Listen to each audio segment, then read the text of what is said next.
Mes amis, le sujet d'aujourd'hui est l'infrastructure russe, l'économie russe et les files d'attente pour le carburant. Oui, les files d'attente pour le carburant sont de retour. La Russie a atténué le problème en important du diesel et de l'essence, donc des produits pétroliers raffinés finis, provenant de pays auxquels elle avait auparavant exporté du pétrole brut. Comme l'Inde par exemple, la Russie a exporté du pétrole vers l'Inde à des prix presque nuls, ne faisant aucun bénéfice, juste pour maintenir les circuits d'approvisionnement, faire sortir le pétrole et faire rentrer un peu d'argent, juste de quoi rentrer dans ses frais. Mais lorsque vous achetez ensuite du diesel et de l'essence chère, vous leur donnez pratiquement du pétrole gratuitement et vous achetez ensuite de l'essence et du diesel extrêmement cher. C'est vraiment une très mauvaise façon de faire des affaires. Mais même cela n'a pas pu satisfaire le besoin des Russes en diesel et en essence. Donc il y a 3 jours, cette vidéo vient de Moscou. Et oui, les files d'attente pour le carburant sont de retour. Et si elles sont de retour dans la capitale, elles sont de retour partout ailleurs, c'est certain. Ces files d'attente, vous les avez déjà vues, elles durent des heures et des heures. Et bien sûr, nous ne pouvons pas vous décevoir. Nous avons des gens dans ces files d'attente qui expriment ce qu'ils en pensent. Et je pense que c'est l'une des meilleures façons de comprendre la mystérieuse psyché russe, comment elle gère la pression, ou plutôt, comment elle n'arrive pas du tout à la gérer. Je viens de passer devant 5 stations-service et il n'y a pas d'essence dans aucune d'elles. Franchement, la situation n'est plus du tout drôle. Qu'est-ce qui doit se passer pour que tout cela s'arrête et que nous puissions enfin reprendre une vie normale? Je veux retrouver une vie normale, où nous pouvons simplement tuer des enfants ukrainiens sans nous en soucier. Comme ça, je peux acheter mon essence et les enfants en Ukraine peuvent simplement mourir sans que je le sache. C'était ça, la normalité avant. C'est ce que veut cette femme. Eh bien, il n'y a pas d'essence. Ni dans le réservoir, ni dans aucune station-service. Seulement du diesel. Seulement du diesel. Eh bien, dans l'Union européenne, beaucoup de gens roulent au diesel. Beaucoup de gens parce que pendant longtemps, pendant des décennies, en fait, c'était moins cher, c'était plus fiable. Eh bien, maintenant, l'essence dans l'Union européenne est parfois même moins chère que le diesel. Mais ce n'est pas la question. Le fait est que beaucoup d'entre nous roulent au diesel. J'ai roulé au diesel, ma femme roule au diesel. Mais en Russie, vous savez, la station-service du monde, beaucoup de gens roulent à l'essence parce que ça n'a jamais été un problème. Eh bien, maintenant, ça l'est. Je vais vous dire ceci, cette deuxième vague va être bien plus difficile que la première. Je parle de la deuxième vague de pénurie de carburant et de files d'attente aux stations-service. Comme je l'ai mentionné, elles ont commencé en juin, cet été. Au milieu de l'été, en juillet, la Russie a atténué le problème en important de l'essence et du diesel de pays comme la Biélorussie, l'Inde et le Kazakhstan. Mais ce n'était pas suffisant. Maintenant, la deuxième vague a frappé. 2026, et voilà où nous en sommes. Nous allons passer la moitié de notre vie, la moitié d'une journée, à faire la queue juste pour obtenir de l'essence. Eh bien oui, c'est ce que vous obtenez. Honnêtement, c'est ce que vous avez voulu. Et voilà le résultat. J'ai fait la queue pendant 5h30 et il n'y avait plus d'essence. Je rentre juste chez moi maintenant pour garer la voiture. Je ne sais pas quoi faire ensuite. C'est une catastrophe totale. J'ai passé 2 heures à une station-service à Daman et je n'ai toujours pas pu faire le plein. Il n'y avait littéralement plus d'essence au bout de 3 heures. Je veux dire, on en a tellement parlé. Même si la station-service est approvisionnée et que les gens pouvaient juste prendre de l'essence quand ils en ont besoin, quand il y a de la panique, tout le monde, même avec un demi-réservoir, va faire la queue parce qu'il pense que ça va manquer. Ce qui fait que ça part encore plus vite.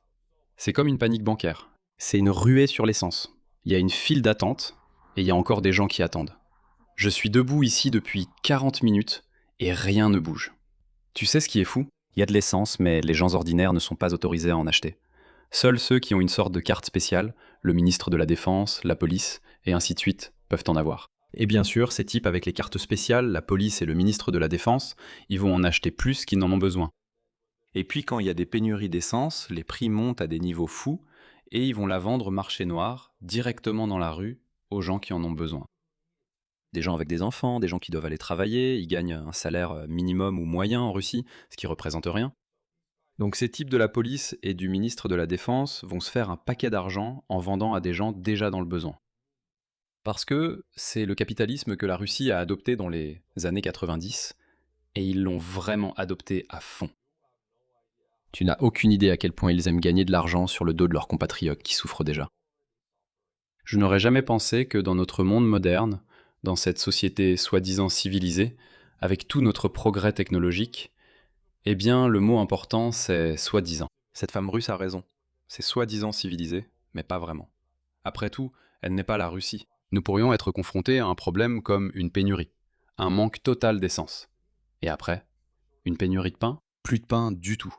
J'adore la façon dont ces Russes, je l'ai vu de nombreuses fois, ils disent en 2026, un monde modernisé au 21e siècle. Comme si l'époque devait les sauver d'un pays qu'ils ont construit, ou d'un gouvernement qu'ils ont permis de consolider le pouvoir ainsi. Comme si l'époque, le siècle ou l'année, devait les sauver de leurs 26 ans d'apolitisme. 26 ans de « je ne m'intéresse pas à la politique, je suis apolitique ». Eh bien voilà le résultat. Ils l'ont cherché, ils ont permis cela, ils en sont responsables. S'il te plaît, dis-moi. Une personne qui conduit, je pensais que les problèmes d'essence étaient terminés. Tu l'as fait. C'est toujours les Russes, hein. C'est pas ça, c'est le 21e siècle. C'est pas censé être comme ça. Je le pensais aussi. Je pensais que ces problèmes étaient terminés. C'est comme une mentalité très étroite. Si quelque chose arrive et que ça se termine, c'est fini. Ça n'arrivera plus jamais. Mais sans chercher pourquoi c'est arrivé. Et si tu comprends pourquoi c'est arrivé, tu en vois les raisons. Et peut-être que ces raisons reviendront. Si la cause profonde n'est pas éliminée, ça se reproduira. Mais cela demande un esprit analytique, ce qui est rare en Russie. Qu'est-ce qui se passe encore? Donc je viens de passer devant 6 stations-service. 6. Pour mettre ça en perspective, seulement 3 d'entre elles avaient du diesel. Les 3 autres n'avaient pas du tout d'essence. Les gars, c'est le 2e jour que j'essaye d'avoir de l'essence. Il n'y a pas d'essence. La situation se reproduit encore une fois. F en toi, seulement 4 pompes fonctionnent. 2 heures et demie à faire la queue. On a failli ne pas y arriver. Voilà. La 2e vague de sanctions de l'Ukraine prend la forme de drones envoyés dans les raffineries de pétrole, ce qui entraîne des pénuries de carburant en Russie. Je les accueille avec un sourire. Mais contrairement à la dernière fois, cette fois-ci, nous avons en fait la réponse du ministre de l'Énergie. Le ministre de l'Énergie de la Russie. Cela s'est produit hier, le 18 août. Voyons donc ce qu'il a à dire. Que se passe-t-il avec les stations-service? Quand aurons-nous à nouveau de l'essence dans celle de Moscou? Pas de commentaire. Eh bien non, donc cela prend 1 heure ou 2. Vous arrivez à faire le plein sans problème vous-même? Le diesel est disponible partout, dans toutes les stations. Donc vous roulez au diesel. C'est à peu près la même chose. Pas tout à fait, mais on n'est pas loin de Marie-Antoinette. Quand des millions, en fait des dizaines de millions de pauvres Français mouraient de faim, littéralement, des corps affamés dans la rue. Et les gens disaient « Nous n'avons pas de pain ». Marie-Antoinette a répondu « Qu'ils mangent de la brioche alors ». C'est rouler au diesel. Vous n'avez pas d'essence? Roulez au diesel. Achetez une nouvelle voiture immédiatement. Vous n'avez pas d'argent? Trouvez de l'argent et achetez une nouvelle voiture. Ce n'est pas une réponse. Je roule au diesel. Mince, la mienne fonctionne à l'essence. Pas de chance. Je dois passer au diesel. Il y a aussi de l'essence dans les stations-service. C'est vrai qu'il y a des files d'attente. Je suis d'accord avec vous. Mais nous travaillons activement à résoudre ce problème. Voilà. Chaque fois qu'il y a un problème en Russie, le gouvernement et les ministres travaillent toujours activement à résoudre ce problème précis. C'est comme ça depuis 26 ans. Et les gens ont aimé ça jusqu'à ce qu'ils ne l'aiment plus. Maintenant, allons à Belgorod, qui est très proche de l'Ukraine. Donc, ils subissent plus d'attaques de drones. Et cette station-service de Belgorod en particulier est entièrement couverte de filets anti-drones. C'est tout un travail d'obtenir autant de filets, d'installer ces poteaux et tout le reste. Je ne sais pas si je dois en rire ou être impressionné. Mais oui, c'est la première fois que je vois une station-service entière recouverte de filets anti-drones. Mais ça n'a pas l'air de fonctionner, puisqu'elle est vide et qu'il n'y a pas de chiffre à l'écran. Et si tout est couvert, y compris l'entrée, on ne peut pas passer en voiture. Donc je suppose que celle-ci ne fonctionne pas en ce moment. Donc d'une part, en plus d'importer de l'essence et du diesel du Kazakhstan et de l'Inde, il y a une autre façon pour le gouvernement russe. Pour essayer d'atténuer les problèmes de pénurie de carburant, on autorise les raffineries de pétrole à produire de l'essence de qualité bien inférieure, de moindre qualité. C'est plutôt mauvais. Les raffineries peuvent le faire à une bien plus grande échelle et le vendre, mais ça détruit littéralement les voitures. Ça détruit les voitures. Je veux dire, cette vidéo, on voit beaucoup de Samara, si je ne me trompe pas. Corrige-moi si je me trompe. Beaucoup de Samara, non? Elles sont censées utiliser de l'essence d'un peu moins bonne qualité que celle d'aujourd'hui. Ces moteurs sont assez, je ne dirais pas fiables, mais ils ne peuvent pas supporter plus de saleté. Ils ne peuvent pas avaler une essence plus pourrie. Si cette voiture fonctionne avec cette essence de mauvaise qualité, alors je n'ai aucune idée de ce que vont faire les BMW, Audi et Mercedes que les Russes aiment tant. Qu'est-ce que ces voitures vont faire avec ça? La technologie allemande moderne va être détruite par cette essence. Bref, on a mis l'essence. 15 litres, peut-être mélangée avec celle qui était déjà dans le réservoir. Voilà la situation. Oui, c'est le résultat de 26 ans de la politique ne m'intéresse pas. Tout ça en est le symptôme, honnêtement. Prenons celle-ci. Ce gars russe, comme l'essence est devenue de si mauvaise qualité, il a carrément acheté un testeur d'essence. Donc il le met dedans. Il l'a acheté à la station-service locale d'ailleurs. C'est vendu à tout le monde. Et le testeur ne le reconnaît même pas comme de l'essence. L'appareil affiche jusqu'à 80%. Donc il doit y avoir moins de 80% d'essence. Le reste, on ne sait pas ce que c'est, mais l'essence n'est pas aussi foncée que ça. Rien n'est censé être aussi foncé. Seule l'huile moteur usée l'est. Donc quoi qu'il y ait ici, ça ne devrait pas s'y trouver. Ça va boucher les filtres à carburant. Ça va abîmer le moteur. Ça pourra même s'enflammer. Et ici, nous avons un filtre à carburant utilisé pendant 2 mois. Pendant 2 mois. Je veux dire, même après 2 ans, un filtre à carburant ne devrait jamais ressembler à ça. Mais 2 mois, je veux dire, c'est quoi ça? De la boue? Quoi que ce soit, ça ne devrait pas être dans l'essence. Voyons de quel type d'essence il s'agit. Parce qu'ici, on peut le voir. C'est ça. Regardez comme c'est foncé. On peut voir l'essence normale juste à côté dans un instant, regardez. C'est à ça que ressemblait notre essence. Et c'est ainsi que le gouvernement a atténué la pénurie de carburant en permettant aux raffineries d'acheter, de fabriquer et de vendre cette essence. Et il y a des sédiments à l'intérieur. Aucun moteur construit de nos jours ne peut supporter ces dépôts. Les moteurs des années 50 pouvaient. Personne ne s'en souciait. Mais maintenant, c'est impossible. Cela va détruire n'importe quel moteur dans lequel il entre. Et c'est pas rien. Je veux dire, les Russes sont pas des gens riches. Ils ont pas, comme les Américains, 3 voitures par foyer. Parfois, une famille de 6 personnes n'a qu'une seule voiture, une Lada Samara ou quelque chose comme ça, et elle roule. Si elle tombe en panne, tout s'effondre. Ils ne peuvent plus se déplacer. Donc c'est une catastrophe. C'est une tragédie au niveau familial. Ils perdent leur mobilité. Ils ne peuvent peut-être plus emmener certains enfants à la maternelle et d'autres à l'école. Peut-être que c'est maintenant plus difficile pour eux de faire les courses. C'est une tragédie quand on y pense, si vous perdez une voiture sans revenu. Donc, c'est vraiment le gouvernement russe qui pénalise son propre peuple. D'accord, la crise du carburant. Mais ce n'est pas tout. Dans l'ombre de la crise du carburant, il y a une crise de l'eau. Comme j'en ai parlé plusieurs fois, vous savez, en janvier, on a toujours cette saison des geysers qui jaillissent des trous en Russie à cause du système de canalisation. Les canalisations d'eau chaude, les canalisations d'eau froide, elles ont été principalement posées à l'époque soviétique, les années 70, 60, 80. Ce ne sont pas de mauvaises canalisations, ça va. Elles durent 50 ans, ce qui est bien pour des tuyaux posés à cette époque. Mais maintenant, ces 50 ans sont passés. Ce n'est pas que les canalisations soient mauvaises, mais simplement leur temps est écoulé. Il faut les renouveler. Le gouvernement de Poutine, et Poutine lui-même, en 26 ans, ne l'ont jamais fait du tout. Donc le résultat, prenons la ville de Tyumen, où en juillet il fait très chaud et où il faut beaucoup d'eau.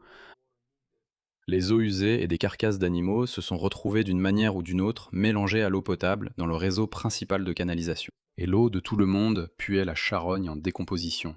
Elle en avait l'apparence, l'odeur, et peut-être même le goût. Avez-vous déjà senti une carcasse en décomposition?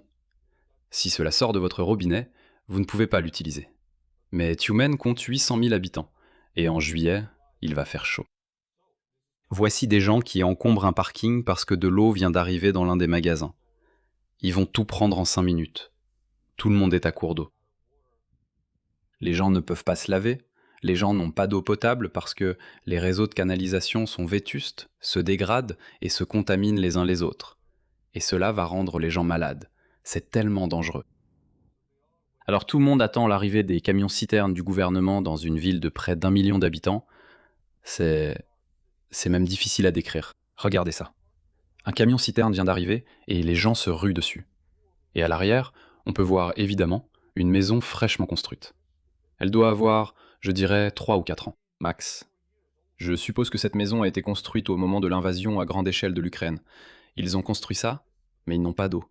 N'est-ce pas étrange? Maintenant, c'est moi qui dis 21e siècle. Vous voyez ces logements tout neufs avec système de refroidissement et tout, mais pas d'eau, seulement en Russie. C'est un problème très spécifique à la Russie. Et vous pouvez voir Vada, un gros camion-citerne, et en plus des files d'attente pour le carburant, d'immenses files d'attente pour l'eau. C'est ça être russe. C'est simplement faire la queue, pour des choses auxquelles vous devriez avoir droit, en tant que contribuable d'un pays. Et en tant que contribuable d'un pays comme la Russie qui gagne des milliards en vendant des combustibles fossiles, vous devriez avoir ces choses-là. Comme en Norvège. Ils ont beaucoup de pétrole, ils savent comment l'utiliser sur le long terme, et ils en profitent très bien. Ils peuvent construire de belles infrastructures, des ponts qui sont beaucoup trop chers pour la petite ville où ils se trouvent. Ils peuvent le faire. La Russie pourrait le faire aussi.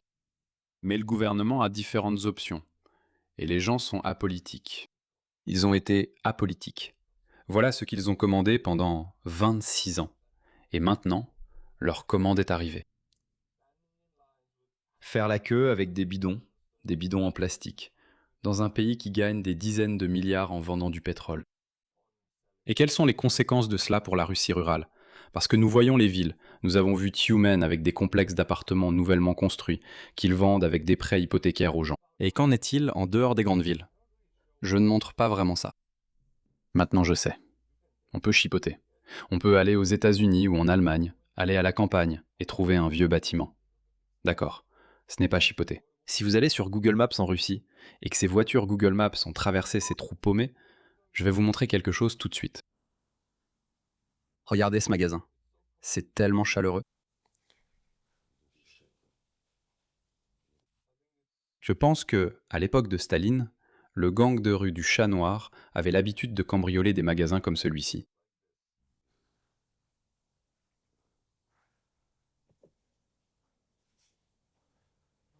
Le voilà.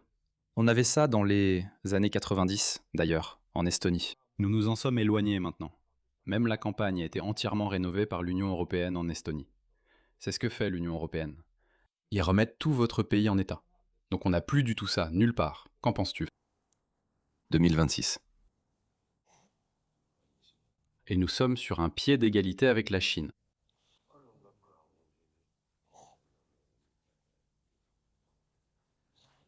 Je pourrais vous montrer n'importe quel type d'immeuble d'appartement et de voiture à panneaux, et vous pourriez dire que je chipote.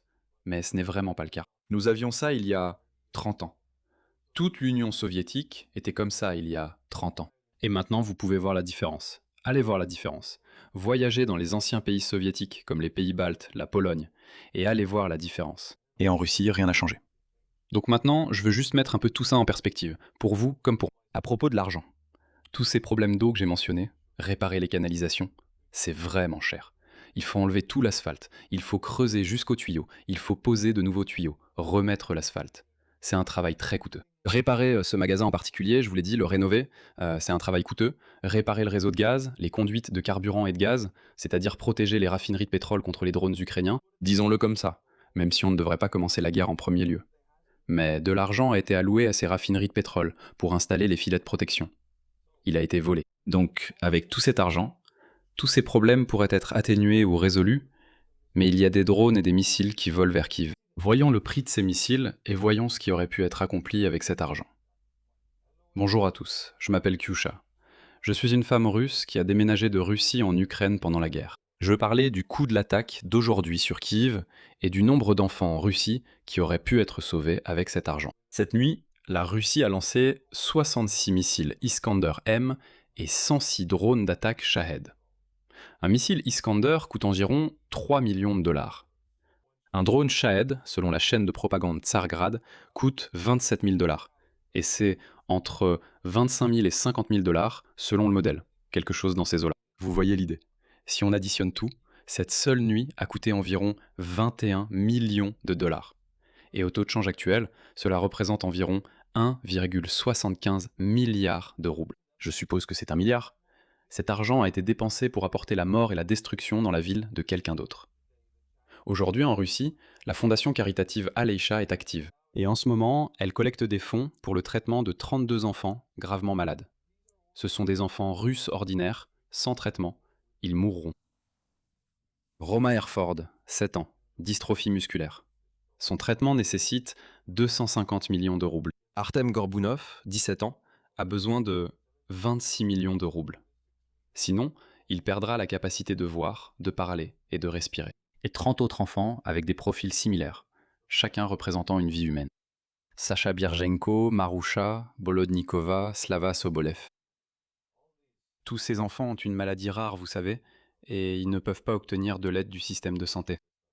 Et en regardant l'argent que la Russie a dépensé pour une seule attaque de missiles contre l'Ukraine, tous ces enfants pourraient être soignés. Et beaucoup d'autres aussi.